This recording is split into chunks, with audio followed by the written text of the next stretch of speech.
હમણાં કાશ્મીર પહેલગામમાં આતંકવાદી હુમલો થયો ત્યારે આપણા ગૃહમંત્રી શ્રી અમિત શાહજી તાબડતોબ કાશ્મીર પહોંચી ગયા તે ઘણી સારી બાબત કહેવાય.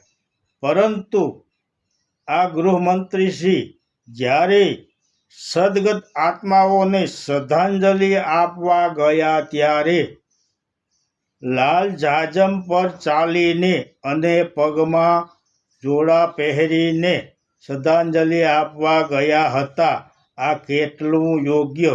શું આ હિન્દુત્વવાદી નેતાને આપણા હિન્દુ સમાજના રીત રિવાજની ખબર નથી કે શું? કે પછી તેઓ ગૃહમંત્રી છે, એક નેતા છે એટલે આ બધું ચાલે? જય માતાજી.